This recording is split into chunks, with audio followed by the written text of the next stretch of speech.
What is up, YouTube? Welcome back to the channel.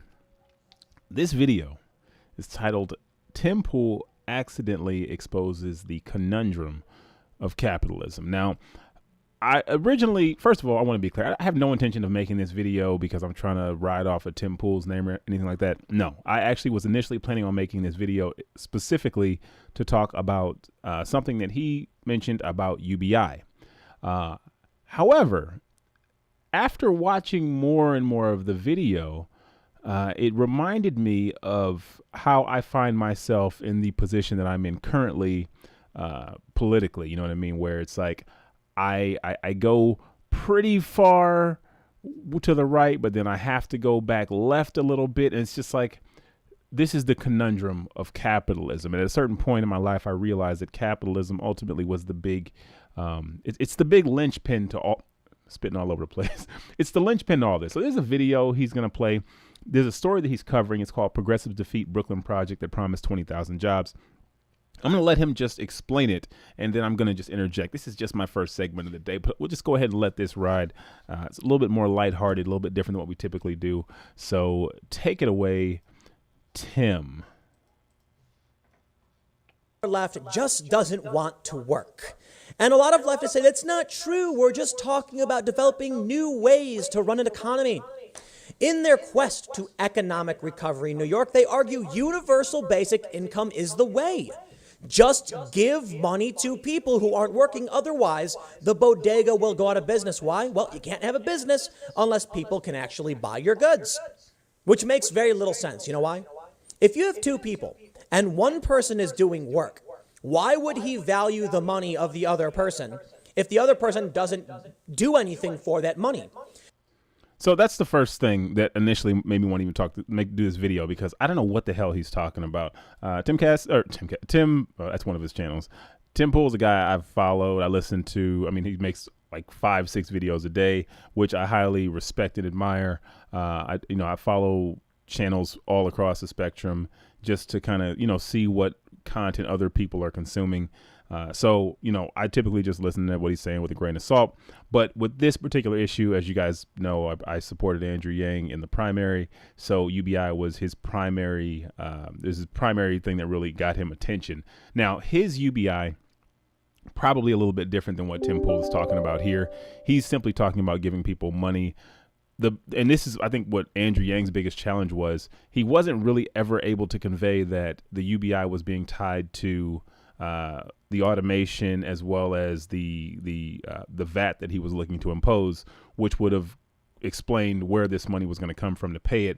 And his explanation that you can get money from one other source instead of this other source, that doesn't really make any sense at all. I don't really understand what he's trying to say, but I'm just confused why he said it at all. You know what I mean? If you can get money from person A, you don't have to get money from person B. Yeah, is that like opportunity cost? That's normal. You don't have to receive money from both sources, but no one's going to value one person's money over the other unless that person's just discriminating against the other person, which I think is fine. I think if you want to discriminate against somebody, you don't want to take their money, great. Let people know where you stand. You only want to serve this group of people, so be it. I know that's probably controversial, but whatever. I'm fine with that.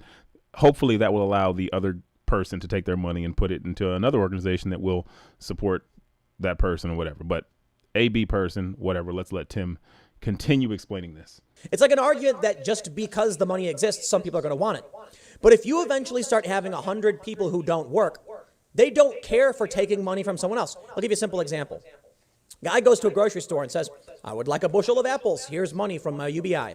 The store clerk says, excellent. He takes the bag and says, he takes the cash and says, now I have money. I need someone to fix the wood on my desk so I can, put my wares upon it.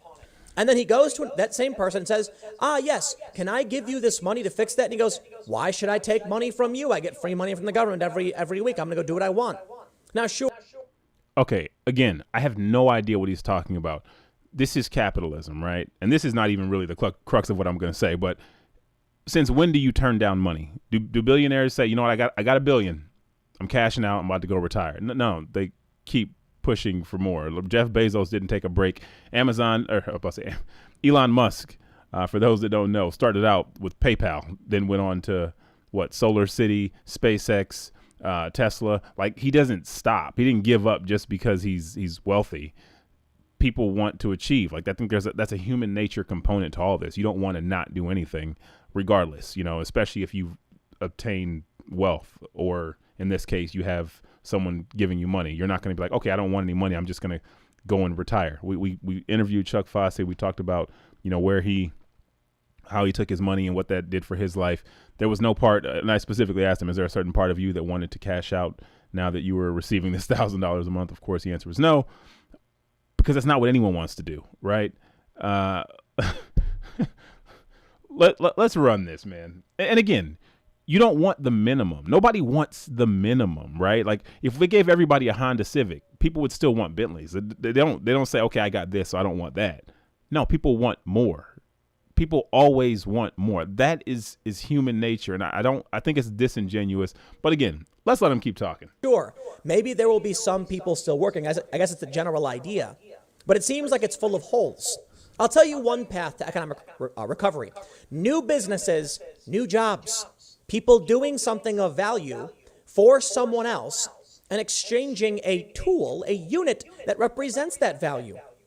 Unfortunately, the progressives seem to just not want to work. Okay, now this is, again, another issue. He's saying that your work is what makes the money have value. And I don't care where you get money from. I'm a business owner. I don't care where your money comes from, okay? As long, I don't care. I don't care if you work at a restaurant. I don't care if you're a doctor. I don't care if you are a chauffeur. It doesn't matter. Money is money. It all spins. This logic is incredibly flawed, right? It's incredibly flawed. Even people who commit illegal acts to obtain money, like J.P. Morgan Chase, apparently, they just popped up in the news for the different ways that they were, initiating fake orders and inflating currency value. I don't know if there's a Forex thing or what. They engage in fraud. They make money from it. They don't say, oh, we don't want the fraud money. We're not going to use the fraud money to buy property. We're only going to use the clean money. No, it's money. It still spins. We're good. We're going to use that too. Progressives defeat Brooklyn project that promised 20,000 jobs. Bravo. The developers behind Industry City abandoned a rezoning proposal after left-leaning Democrats raised concerns about gentrification. It wasn't even an issue of like what the business did. It was just, don't bring the business here because it will bring jobs. Literally, they're saying bringing the jobs there will gentrify the neighborhood. So what? They're literally opposing economic recovery. Okay. So this is where we take a hard turn. I know Boyce is saying I got an echo. I apologize. I don't know what I got going on. I think it might be YouTube. YouTube does some weird thing where I start getting echoes.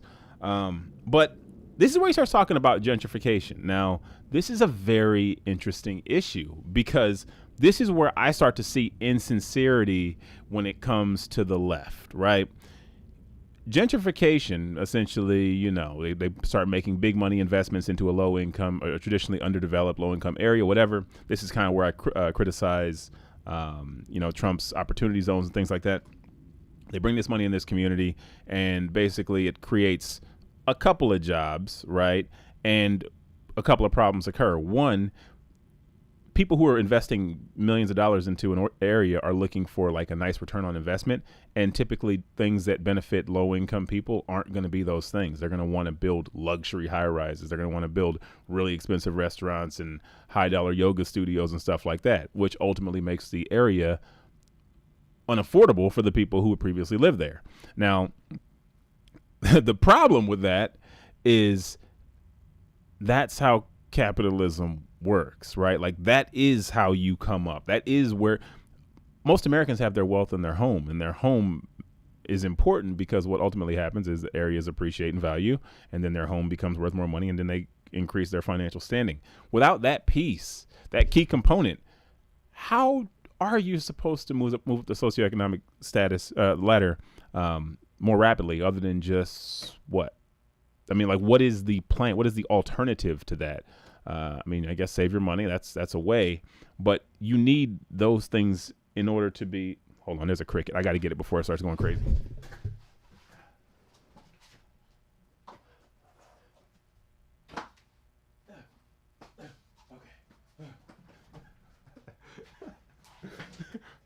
I'm sorry.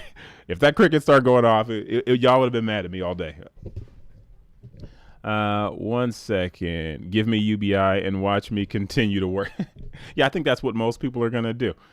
Let's let them run. Because like I said, I initially started this video just to talk about the UBI portion, but then I was like, okay, this is interesting now. I think he's stumbling onto something. And this, I think, is the dilemma that many leftists will ultimately face. You're going to get to a point in life where you're going to have something and you're going to want it to be more. And it's either you're going to continue to stand by your values or the values at the time, or you're going to succumb to the seduction of capitalism. At which point, got to hit that hard left turn, and all of a sudden, you start thinking a little bit differently. The name of the game, baby. Here's what the New York Times says. It was slated to be one of the biggest real estate projects in New York City in years. A major expansion of the Industry City complex on the Brooklyn waterfront that could have created as many as 20,000 jobs at a time when local unemployment has soared because of the pandemic. But on 20,000 jobs. How many of those jobs are going to be high paying jobs? Yes, it probably will create 20,000 jobs. If that's, typically they overestimate these things, whatever. They're going to 20,000 hypothetically. Are the people who work those jobs going to be able to live in the community that they used to live in? Probably not. Sure, the managers, the guys at the top, probably going to be straight. It's going to cause a bunch of people who move into the area because the area is more valuable. They're going to build up these new areas. They're going to build up these new luxury homes and all this stuff. Great. But the workers themselves will not be able to afford to live there. Then, of course, you have to factor in automation, which allows for them to have a reduced workforce. But we'll get to that. Tuesday night, the project's owners canceled the expansion in the face of fierce opposition from left-leaning Democrats, ending the biggest clash over development in the city since the collapse of the Amazon deal in Queens last year, and highlighting the growing influence of the left in local politics. And there it is. I just want to give, bravo. Destroying 5%. jobs, one industry at a time. Now, AOC, she likes to downplay her role in ending the Amazon deal and costing the city like 20 to 40,000 jobs, something like $30 billion over 10 years. The city really needed that money, that tax revenue, so they could fix their crumbling infrastructure. Well, now they're not going to be able to do it. Why? Because the progressives have continued that fight. AOC wants to downplay her role in this, but she was leading the charge. And now with the next big project, which is going to bring 20,000 jobs, the progressives come out again and shut it down. And so you will not actually get a chance to have these jobs so long as the city moves further and further left. Why would anyone want to live here? I covered a story very briefly for my main channel segment over at youtube.com/TimCast, talking about a secret Trump voter, a woman in her 50s, a lesbian, who works as a manager at a store, voting for Trump in Manhattan. I have to wonder, is this the kind of story that makes a Manhattan Democrat switch for Donald Trump? Yes. The Democratic Party is beholden to these people. You need jobs. Jobs good. Jobs not bad. Jobs good. But the progressives say gentrification bad. So are the people who live in New York supposed to live in squalor forever? Apparently so. There will be no exchange of goods. There will be no economic recovery. They say the project, which required the city's approval to rezone the area, had been cast as a way to bring jobs to an underdeveloped industrial section of Sunset Park. And supporters argued that the city's massive job losses in recent months gave them an even more compelling reason to move forward with plans to create a shopping and office behemoth there. New York City's unemployment rate last month was 16%, nearly twice the national average. But the area's councilman and some community groups opposed the rezoning, saying that it would be a luxury mall that would worsen gentrification. Again, you have to ask yourself, how big of a deal is gentrification? My first encounter with gentrification was in college. I had a professor tell me that he was from Brooklyn. He told me he went home one day and his parents were selling their house because they could no longer afford to pay the property taxes there. And I'm thinking, well, that can't be that bad, right? They're going to get a nice chunk of money for their new property, for their property. But then when you start thinking about the implications of what that means, you're not able to afford the home that you previously lived in. And this is just for homeowners. Homeowners will benefit financially if they can stick around. Again, they can move to a different area. Not that this is like a win for them, but at least they benefit from it. Renters, they're screwed. Renters are screwed. Renters are going to find out that the leases when the lease gets renewed, price is going up. They can no longer afford. Where are they going to go?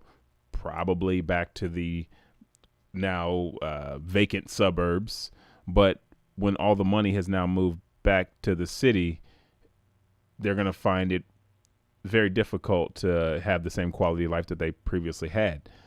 And I think we have this system where we constantly do this, where we take the money, we put it in the suburbs, then we take it from the suburbs, move back to the cities, and then take it from the cities, move back to the suburbs. And it's just back and forth. It's just back and forth. We're constantly chasing the big money because the big money is what moves us forward. There, I think, ultimately has to be a point where you're either willing to say, I'm going to forego all of the big business stuff. I don't want none of that money. Y'all, you can just take that. You can keep it over there, and we're good, and we're just going to stay over here. Or you engage in the game, and your values change, and you just have to live with that. I don't think you can have it both ways. I wish that I could say, I'm going to keep letting the video run because, again, not what this video was intended to be, but I just think that this is the conundrum that many are going to face.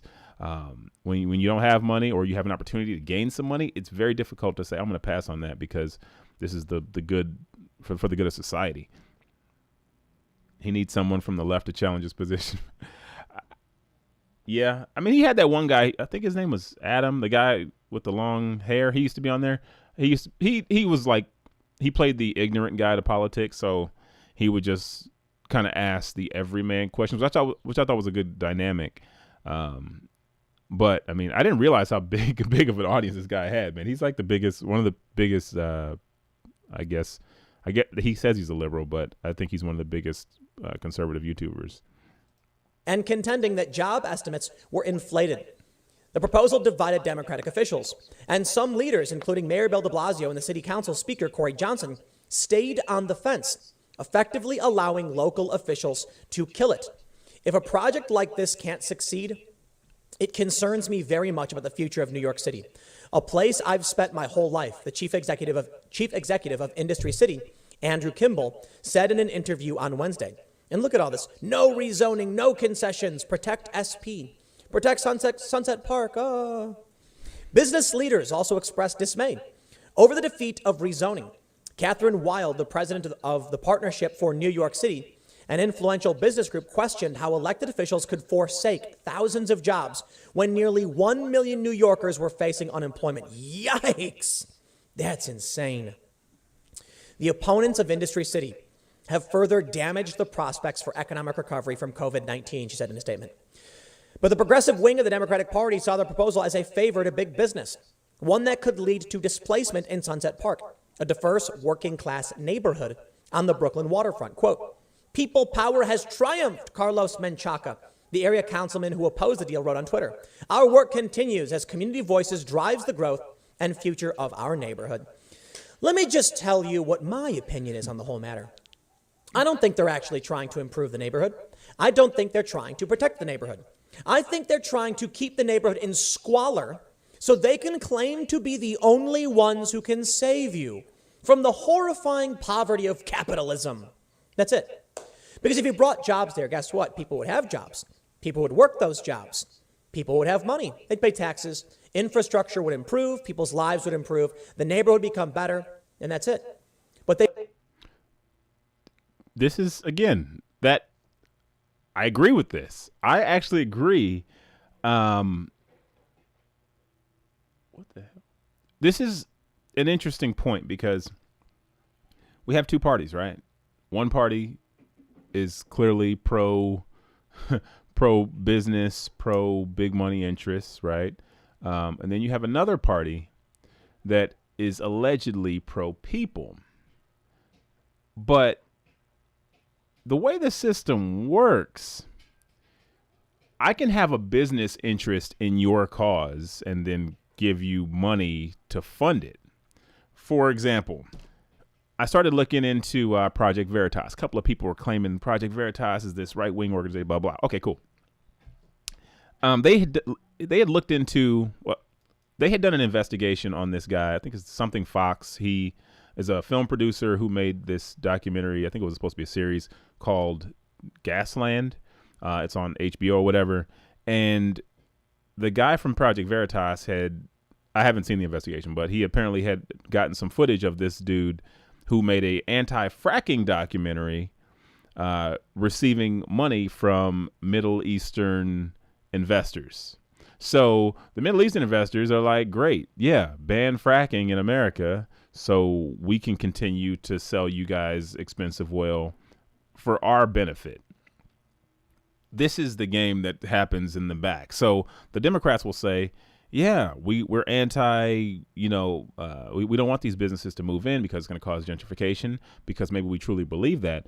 But there are people who have a financial interest in things being the way they are. And I think that oftentimes that is the Democratic Party. So this is why I kind of lean more to the right, because I believe that doesn't ultimately change things or make things actually better. Yes, it does obstruct something that could be harmful, but is it going to create ownership in the community? Is it going to create, because ultimately I think that's what we need, right? We need owners. We need the people who live in these communities to own them, but they're never going to be able to own them unless they invest in them when they're terrible. And that is the problem. Big businesses will come in and do it all day because they can afford to wait forever for profit. They can wait for gains. They can defer taxes. Like they're okay. Poor people can't do that. Poor people can't wait for it to start working for them.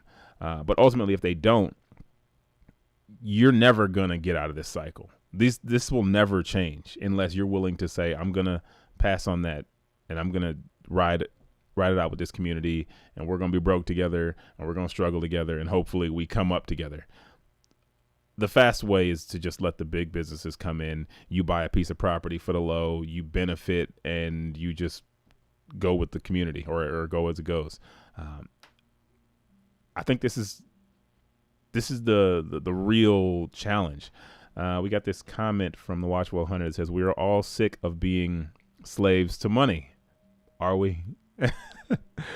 Imagine owning your land, building your own home with no government interference and having no bills. Yeah, but there's no iPhones in your plan. I mean, I'm not saying your plan is horrible. I'm just saying people want more than just a home when they know that there's more out there. You didn't get the iPhone 1 and didn't say, okay, I'm cool. I got the iPhone. I'm good. No, you want the next one and the next one and the next one and the next one. Like, nope. People want to improve. People want to go further. They don't want just the minimum of what's available. And I understand you might be someone who says that, but I think if I was making a bet, I would bet that the majority of people want more, regardless. It's the same thing you see on the left. The people on the left want more. The people on the right want more. Everyone wants more. Yeah, there's a couple of people who are willing to go live off the grid, and no one's bothering those people for the most part. But everybody else is looking to do a little bit better than they are currently because they know more and better exists.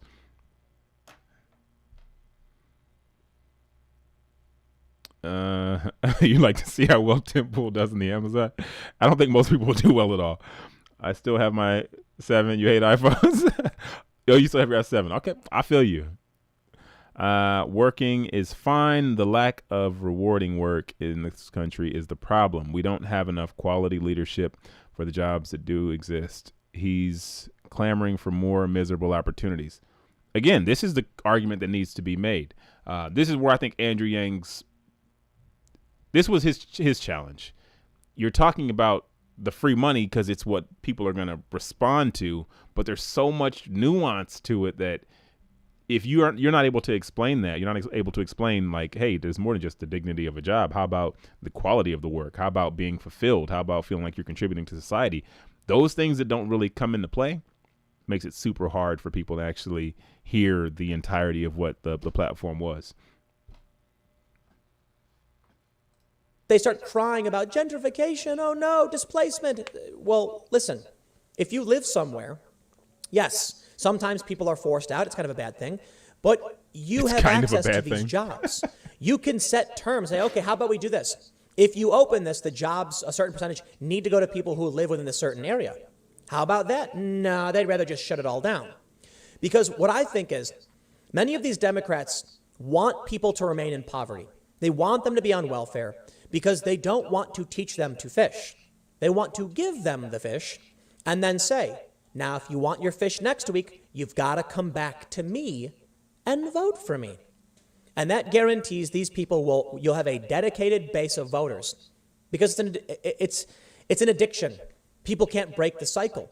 And then once you get a couple generations in that cycle, it becomes very difficult to stop because people are saying, I'm poor and I can't succeed. You have to, help me.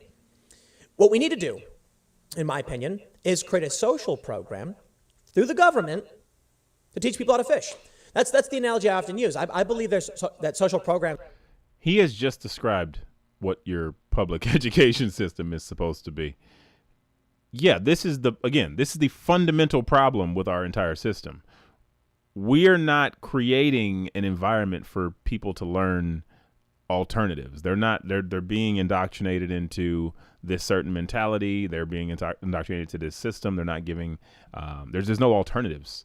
So you're teaching people to fish, but you're only teaching them to fish way A, but everyone else in the world is operating on various other ways to get this same thing done. Not to mention the nature of fishing is constantly changing, right? Like, yeah, you can fish, but there's this guy over here with his big boat and he's just grabbing fish all at the same time. You're never going to compete with that. It's not, I'm not saying it's not the same as what he's saying. It's not the same. It's just, this is far more complicated than we present it, on either side. Well, it's not really that complicated. It's just a decision that you're going to have to make. Where do you stand? Can be a good thing, but we need to be teaching people how to fish and giving them a fishing pole and then saying, now you're on your own. Now, if you can't fish, there's nothing more we can do for you. Instead, what we have a left, a Democrat base that are basically saying, just keep giving. That is what they do.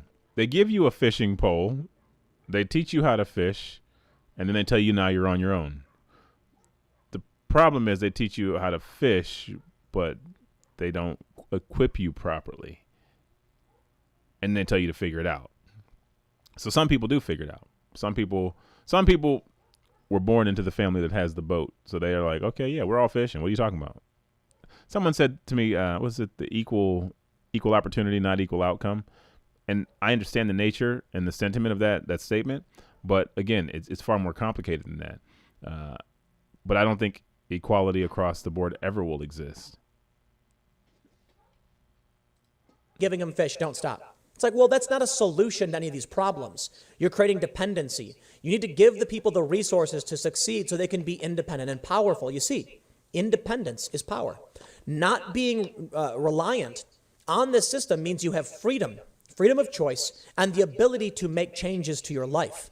But if you are stuck in a situation where you're poor and your only opportunity for food and shelter is through them, and you got to vote for them to get it, then you can't move, you can't leave, you can't change your circumstances. It becomes harder and harder.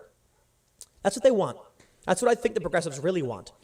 They say Mr. Menchaca's opposition would have normally been enough to kill the plan. City council members are unofficially afforded the power to essentially veto any rezoning in their districts. But the council had been considering the rezoning despite Mr. Menchaca's opposition and held a hearing on the proposal this month. The city's planning commission had voted to approve the rezoning last month.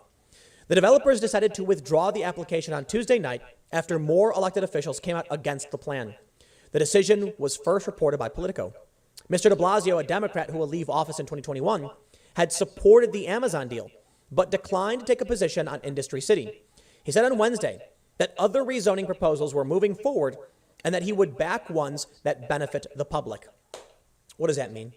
I think he's just pandering. I think they panicked. I think they're scared of the far left, of Antifa and Black Lives Matter.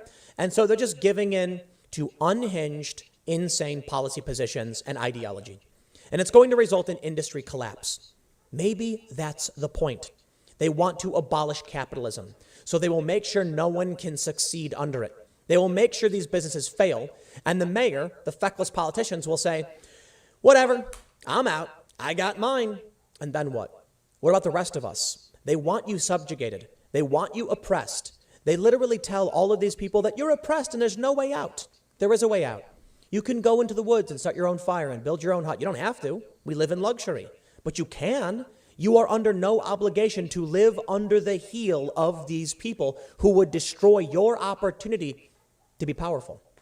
Because think about it. You get this job. You work hard.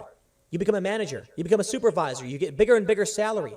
You have more power with these resources gained by your own hard work. You can then use that to influence things. They don't want that. They want you to get the bare minimum from the system. A UBI, a tiny little pittance. Just enough. Not to challenge us, but to have your food. And then vote for us. But we'll take away your opportunity. And we'll tell you you can't succeed in any way. That's the message of the progressives. Not only will we take away your opportunity for a job, but you wouldn't have succeeded anyway because you're oppressed. It's not a world I want to live in. Not at all. So I'll leave it there. Next segment's coming up in... So that's his conclusion. Again, different things going on in this particular video. I do agree that I don't think that the Democrats and the progressives truly want... they don't really want everyone relying on the government in the way that it's portrayed. I think they ultimately just want power. But I think that we have this weird duopoly where you are made to feel like there's no other alternative, and that this is the brilliance of what we have. Do we really think these are the only two options? These are the only two ways to live. Either we have this capitalism and it's hyper capitalism. Everyone's dog eat dog. That's cool. Or there's this social safety net, and we're gonna have everyone together, and we're gonna protect everybody in UBI. Like nobody wants the minimum. Nobody wants people to rely on a UBI. Like that was never really a question. But I just think that there's far more nuance than ever is presented. And it's unfair to have this question, to have this conversation even, until we admit that.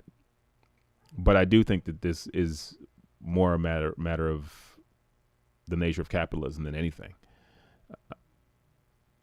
But you have to ask yourself, ultimately, what do you want? Because once you decide you want more, you've given in. And there's nothing wrong with that either way. You can do whatever you want to do. I'm just saying, these are the dilemmas that you're going to face. You're going to be that guy who opens up that small business. You're going to have an opportunity to make a little bit of money, possibly make more. And then at that point, are you going to care about gentrification when it means that your property is going to be worth more because you got in early? Or are you going to say, no, man, let's keep the community exactly the way it is. I don't want the big businesses to come in. I don't want that luxury apartment to come in, move in next door so that the people who are living closest to me can actually afford my services. I'm willing to make the minimum and keep the community exactly the way it is and tough it out. And I think there's far less people than you think who are willing to do that. I think capitalism is seductive. I think that human nature is to want more. And I think that once you decide to answer this question for yourself, you're going to find that perhaps your values can change. Trump 2020, Yang 2024. Yeah, Temple donated to Yang and Tulsi. Okay, great. Did he though? People did fine on their farms in independent states before government took control in 1776. I want to ban government from taking land. Again, the life that people are describing is available right now. You don't have to have any of these things. You don't have to want anything. You can go out. You can go get you a farm today. No one's going to bother you. You're just not going to have all of the luxuries of life that people want, like high-speed internet. The hard work he's talking about has nothing to do with the advancement opportunities in the modern day workplace. He's not a laborer. He's clueless when it comes to what he's suggesting. Absolutely. Again, this is disingenuous. Anybody who's sitting at a desk and telling you about work is like somebody you need to be looking a little side eye. Like, come on, man. You don't really do any of the jobs that you're talking about. So, I mean, your opinion, though, you know, you have the right to it, is definitely going to take it with a grain of salt. He said many times and complained about all the emails and calls he gets from Yang Network. Like, I've been following him for a while. So, I mean, I guess I stopped following, or I started following him just after the Yang stuff. I think that's probably where I found him. I think I did find him from Yang. Elon Musk is doing fine. How did he do that? Elon Musk is brilliant. Like, the best and the brightest are always going to be fine. That's never a question.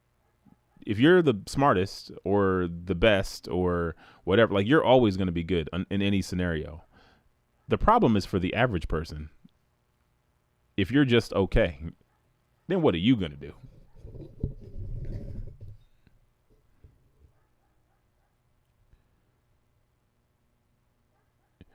But yeah, that is what this video is. This video is about the conundrum of capitalism. I think this is where many people are going to ultimately find themselves, and you're going to ask different questions when you find yourself in different scenarios. I think people who are far left right now, you know, maybe they're in a position where certain things have happened, or they've made up their mind. For now, as time goes, I think people ultimately become more conservative because their circumstances change. They do get that promotion. They do acquire property, or they have a family, and their values change a bit. And when you are buying, when you choose not to buy into capitalism, it's a noble choice, but I think it's a very difficult one to make.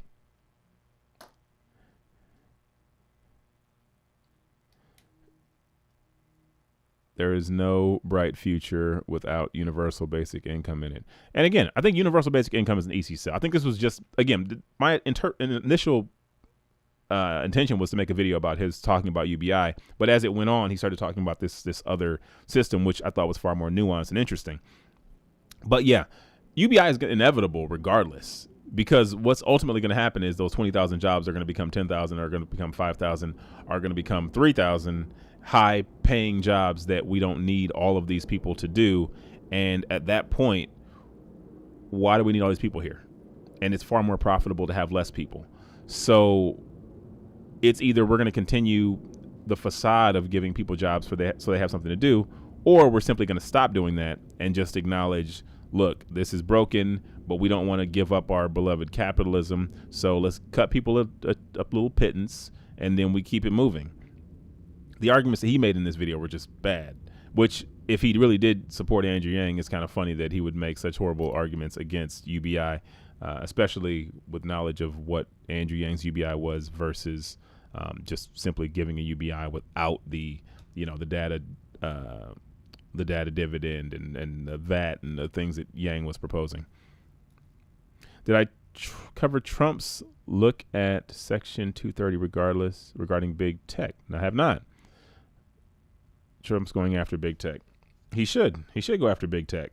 Let's look at it. I'll look at it. I'll be back. Like I said, I got a bunch of stuff to do early, but I will be back. I got a bunch of videos I'm going to do. I just wanted to do this one because I thought this would be more lighthearted. I never do stuff like this, and I just want to be clear. I highly respect Tim Pool, his work and the work ethic for sure, because he's a beast with it. But I just don't like people who have big platforms being disingenuous. And if he truly did support Andrew Yang, I feel like he could have made better arguments against UBI. But this is, I think, in this case, more about capitalism than anything. But this is the challenge. This is really where I really draw lines with Democrats on certain things, where I'm just like, do you really believe the stuff you're saying? You really want to go live in that impoverished neighborhood? Do you really want to not have police in your neighborhood? Like, do you really want to do these things when it comes to you? Or this is what you just want for other people so that you can maintain power? And when you ask yourself that question, you realize that they're perhaps lacking a bit of sincerity in the statements that they make. So with that said, I'm going to get out here. Like I said, I got a bunch of videos coming later on. I just got to wrap this up. I got a phone call at 10, so I appreciate you guys. Feel free to check out the beginning of the section of this video where we talked more about the actual substance of the video. But I'm interested. Let me know what you guys think. Is this, have you guys faced this dilemma already? Do you already know where you stand on capitalism? Are you willing to be that noble figure who stands up and says, you know what, I'm cool with my property never appreciating value. I'm willing to stay in the community, and I hope that we build this together. Or have you not faced that dilemma just yet? Do you still think that you believe in the power of fighting against big corporations and saying, you know, I don't want that multinational to move in next door to me. I'm okay saying no to the big payday. I think that a lot of communities, you know, let me say this. Let me say this before I get out of here. I think that gentrification is inevitable. Okay. It's going to go from people moving to the suburbs, then they're going to move to the cities, and they're going to move to the cities, back to the suburbs. I think it's inevitable. I think that's always going to happen until people are willing to stand up and say, you know what? We don't want big money. When the people who get freaking disenfranchised, when the people who get gentrified move to the suburbs and they say, you know what? We're going to plant our flag here. We're going to buy these communities because the value there is going to go down, right? They're going to buy these communities, and they're just going to simply say, we're just going to be here. We're going to plant our flag, and we're not going to do business with those other companies. We're going to have to start our own small businesses, and they're going to struggle because we don't have all the jobs. But when that happens, if ever that were to happen, that would be the time when big business would eventually say, you know what, we're losing money because we're not investing in those communities. We have to go there because that's where the people are. As long as poor people chase rich people, nothing changes. So with that, I'm out of here. Let me know what you guys think in the comment section below. I got more videos coming. I will see you guys